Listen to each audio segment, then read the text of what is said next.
ओम शांति। आज 31 मई 2025 प्रातः मुरली। ओम शांति। बाप दादा मधुबन। मीठे बच्चे, जब तक जीना है तब तक पढ़ना और पढ़ाना है। खुशी और पद का आधार है पढ़ाई।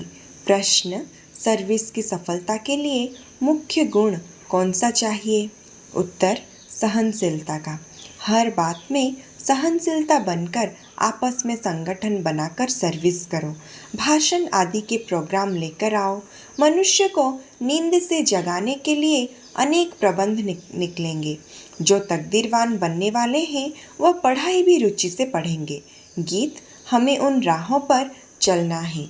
ओम शांति। क्या विचार करके यहाँ मधुबन में तुम बच्चे आते हो? क्या पढ़ाई पढ़ने आते हो? किसके पास? यह है नई बात। कब ऐसा भी सुना कि बाप दादा के पास पढ़ने जाते हैं? सो भी बाप दादा दोनों इकट्ठे हैं। वंडर है ना? तुम वंडरफुल बाप की संतान हो। तुम बच्चे भी ना रचना के आदि मध्य अंत को जानते थे। अभी उस रचता और रचना को तुमने नंबरवार पुरुषार्थ अनुसार जाना है। जितना जाना है और जितना जिसको समझाते हो उतनी खुशी और भविष्य का पद होगा। मूल बात है, अभी हम रचता और रचना के आदि मध्य अंत को जानते हैं। सिर्फ हम ब्राह्मणियाँ ही जानते हैं। जब तक जीना है अपने को निश्चय करना है कि हम बिके हैं और शिव बाबा से वर्षा ले रहे हैं सारे विश्व का। पूरी रीति पढ़ते हैं व कम पढ़ते हैं, वह बात अलग है। फिर भी जानते हैं तो हो ना, हम उनके बच्चे हैं। फिर प्रश्न उठता है पढ़ने अथवा ना पढ़ने का। उस अनुसार ही पद मिलेगा। गोद में आया निश्चय तो होगा हम राजाई के हकदार बने। फिर पढ़ाई में भी रात दिन का फर्क पड़ जाता है। कोई तो अच्छी रीति पढ़ते और पढ़ाते हैं और कुछ सुझाते ही नहीं है। बस पढ़ना और पढ़ाना है, यह अंत तक चलना है। स्टूडेंट लाइफ में कोई अंत तक पढ़ाई नहीं चलती। समय होता है तुमको तो जब तक जीना है पढ़ना और पढ़ाना है। अपने से पूछना है कितने को बाप रचयिता का परिचय देते हैं। मनुष्य तो मनुष्य ही है, देखने में कोई फर्क नहीं पड़ता। शरीर में फर्क नहीं, यह अंदर बुद्धि में पढ़ाई गूंजती रहती है। जितना जो पढ़ेगा उतनी उनको खुशी भी रहेगी। अंदर में यह रहता है कि हम नए विश्व का मालिक बनूंगा। अभी हम स्वर्ग द्वार जाते हैं। अपनी दिल से सदैव पूछते रहो हमारे में कितना फर्क है।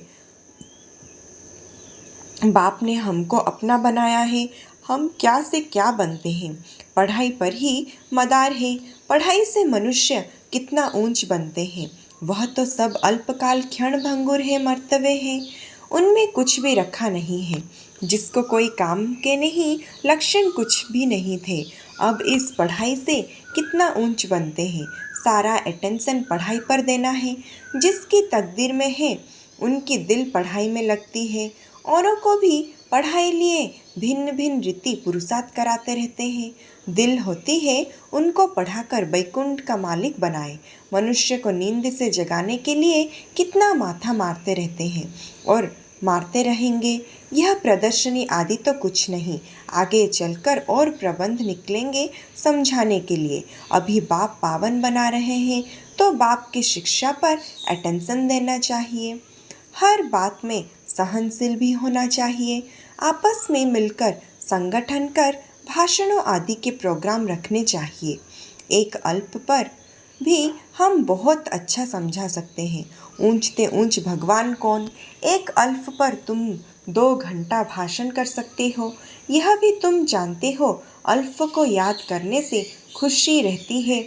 अगर बच्चों का याद की यात्रा में अटेंशन कम है, अल्फों को याद नहीं करते हैं तो नुकसान जरूर होता है। सारा मदार याद पर है। याद करने से एकदम हेवन में चले जाते हैं, याद भूलने से ही गिर पड़ते हैं। इन बातों को और कई समझ ना सके। शिव बाबा को तो जानते ही है नहीं। भले कितना भी कोई भव्य से पूजा करते हैं, याद करते हो फिर भी समझते नहीं, तुमको बाप से बहुत बड़ी जागरी मिलती है। भक्ति मार्ग में कृष्ण का दीदार करने के लिए कितना माथा मारते हैं। अच्छा दर्शन हुआ फिर क्या? फायदा तो कुछ भी नहीं हुआ। दुनिया देखे किन बातों पर चल रही है। तुम जैसे कि गन्ने का रस शुगर पीते हो, बाकी सब मनुष्य छिलका चूसते हैं। तुम अभी शुगर पीकर पूरा पेट भर आधा कल्प सुख पाते हो, बाकी सब भक्ति मार्ग के छिलके चूसते नीचे उतरते आते हैं। अब बाप कितना प्यार से पुरुषार्थ कराते हैं, परंतु तकदीर में नहीं है तो अटेंशन नहीं देते। ना खुद अटेंशन देते हैं, ना औरों को देने देते हैं। ना खुद अमृत पीते हैं, ना पीने देते हैं। बहुतों को ऐसी एक्टिविटी चलती है।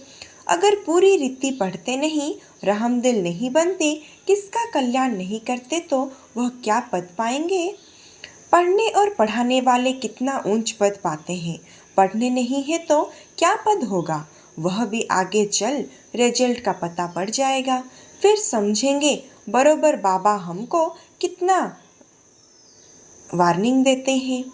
यहाँ बैठे हो, बुद्धि में रहना चाहिए। हम बेहद के बाप पास बैठे हैं, वह हमको ऊपर से आकर इस शरीर द्वारा पढ़ाते हैं।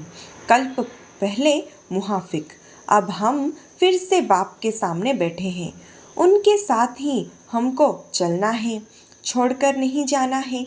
बाप हमको साथ ले जाएंगे। यह पुरानी दुनिया विनाश हो जाएगी। यह बातें और कोई नहीं जानते, आगे चलकर जानेंगे। बराबर पुरानी दुनिया खत्म होनी है, मिल तो कुछ भी नहीं सकेगा। यह बातें और कोई नहीं जानते, टू लेट हो जाएगा। हिसाब किताब चुक्त कर सबको वापस जाना है। यह भी जो सेंसिबल बच्चे हैं वही जानते हैं। बच्चे वह जो सर्विस पर उपस्थित हैं, माँ बाप को फॉलो करते हैं। जैसे बाप रूहानी सेवा करते हैं वैसे तुमको करनी है। कई बच्चे हैं जिनको यह धुन लगी रहती है, जिनकी बाबा महिमा करते हैं, उन जैसा बनना है। टीचर मिलती तो सबको है। यहाँ भी सब आते हैं। यहाँ तो बड़ा टीचर बैठा है। बाप को याद ही नहीं करते तो सुधरेंगे कैसे? नॉलेज तो बहुत सहज है। 84 जन्म का चक्र है, कितना सहज, परंतु कितना माथा मारना पड़ता है। बाप कितनी सहज बात समझाते हैं। बाप को और 84 के चक्र को याद करो तो बेड़ा पार हो जाएगा। यह मैसेज सबको देना है। अपने दिल से पूछो कहाँ तक मैसेंजर बना हूँ। जितना बहुतों को जगाएंगे उतना इनाम मिलेगा। अगर जागता नहीं हूँ तो जरूर कहाँ सोया हुआ हूँ, फिर मुझे इतना ऊंच पद तो मिलेगा नहीं। बाबा रोज रोज कहते हैं शाम को अपना सारे दिन का पतामल निकालो, सर्विस पर भी रहना है। मूल बात है बाप का परिचय देना। बाप ने ही भारत को स्वर्ग बनाया था। अभी नर्क है, फिर स्वर्ग होगा। चक्र तो फिरना है। तमो प्रधान से सतो प्रधान बनना है। बाप को याद करो तो विकार निकल जाएंगे। सतयुग में बहुत थोड़े होते हैं, फिर रावण राज्य में कितनी बुद्धि होती है। सतयुग में 9 लाख फिर धीरे धीरे बुद्धि को पाएंगे।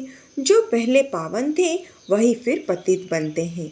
सतयुग में देवताओं का पवित्र प्रवृत्ति मार्ग था, वही फिर अपवित्र प्रवृत्ति वाले बन पड़े हैं। ड्रामा अनुसार यह चक्र फिरता ही है।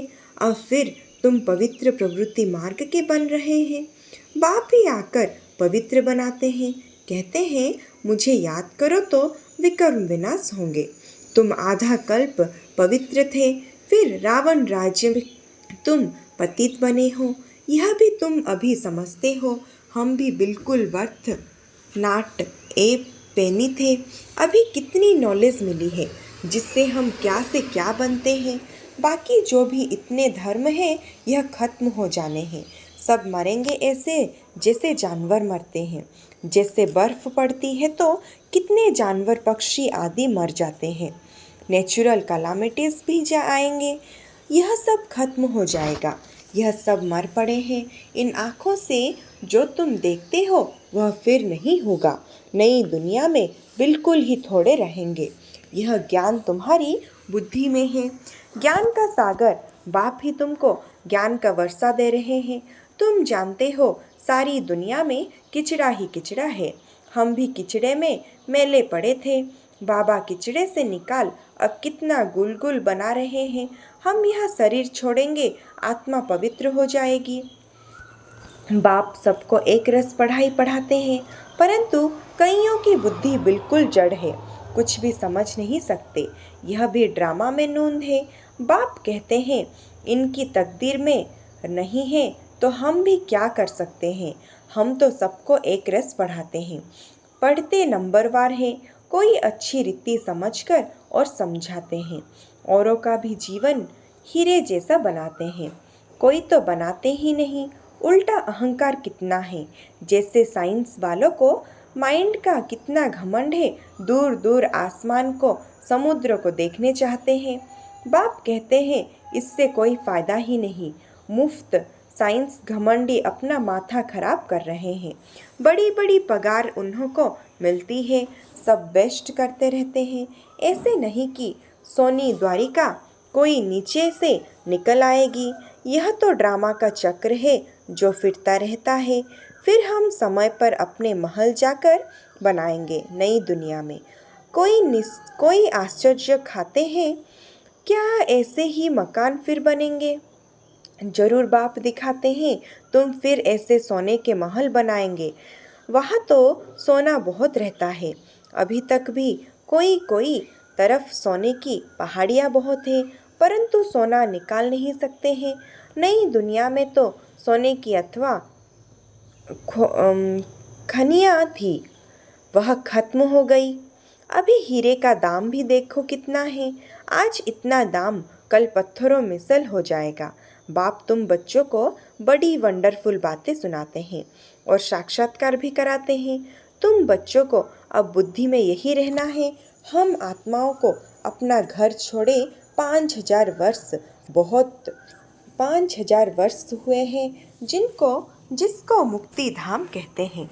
भक्ति मार्ग में मुक्ति के लिए कितना माथा मारते हैं, परंतु अभी तुम समझते हो सिवाय बाप के कोई मुक्ति दे नहीं सकते, साथ ले नहीं जा सकते। अभी तुम बच्चों की बुद्धि में नई दुनिया है, जानते हो यह चक्र फिरना है। तुमको और कोई बातें में जाना नहीं है, सिर्फ बाप को याद करना है। सबको नहीं कहते रहो। बाप को याद करो तो विकर्म विनाश होंगे। बाप ने तुमको स्वर्ग का मालिक बनाया था ना। तुम मेरी शिव जयंती भी मनाते हो। कितना वर्ष हुआ? 5000 वर्ष की बात है। तुम स्वर्गवासी बने थे, फिर 84 का चक्र लगाया है। यह भी ड्रामा बना हुआ है। तुमको यह सृष्टि चक्र आकर समझाता हूँ। अभी तुम बच्चों को स्मृति आई है बहुत अच्छी तरह से। हम सबसे ऊंच पाटधारी है। हमारा पाट बाबा के साथ है। हम बाबा की श्रीमत पर बाबा की याद में रहकर औरों को भी आप समान बनाते हैं। जो कल्प पहले थे वही बनेंगे। साक्षी होकर देखते रहेंगे और पुरुषार्थ भी कराते रहेंगे। सदा उमंग में रहने के लिए रोज एकांत में बैठकर अपने साथ बात करो। बाकी थोड़ा समय इस अशांत दुनिया में है, फिर तो अशांति का नाम नहीं रहेगा। कोई मुख से कह ना सके कि मन की शांति कैसे मिले। शांति के लिए तो जाते हैं, परंतु शांति का सागर तो एक बाप ही है, दूसरे कोई पास यह वस्तु है नहीं। वैसे तुम बच्चों की बुद्धि में गूंजना चाहिए रचता और रचना को जानना। यह है ज्ञान। वह शांति के लिए, वह सुख के लिए। सुख होता है धन से, धन नहीं तो मनुष्य काम का नहीं। धन के लिए मनुष्य कितना पाप करते हैं। बाप ने अथाह धन दिया है, स्वर्ग सोना का, नर्क पत्थरों का। अच्छा, मीठे मीठे सिकिलद्दे बच्चों प्रति माता पिता बाप दादा का याद और गुड मॉर्निंग। रूहानी बाप की रूहानी बच्चों को नमस्ते। धारणा के लिए मुख्य सार, समय निकाल एकांत में अपने आप से बात कर अपने को उमंग में लाना है। आपसमान बनाने की सेवा के साथ साथ साक्षी होकर हर एक के पाठ को देखने का अभ्यास करना है। बाप को याद कर अपने आप को सुधारना है। अपने दिल से पूछना है कि मैं मैसेंजर बना हूँ, कितनों को आप समान बनाता हूँ। वरदान, श्रेष्ठ पुरुषार्थ द्वारा फाइनल रिजल्ट में फर्स्ट नंबर लेने वाले उड़ता पंछी भव। फाइनल रिजल्ट में फर्स्ट नंबर लेने के लिए एक दिल के अविनाशी वैराग्य द्वारा बीती हुई बातों को संस्कार रूपी बीज को जला दो। 2. अमृत वेले से रात तक ईश्वरीय नियमों और मर्यादाओं का सदा पालन करने का व्रत लो। और 3. मनसा द्वारा, वाणी द्वारा या संबंध संपर्क द्वारा निरंतर महादानी बन, पुण्य आत्मा बन, दान पुण्य करते रहो।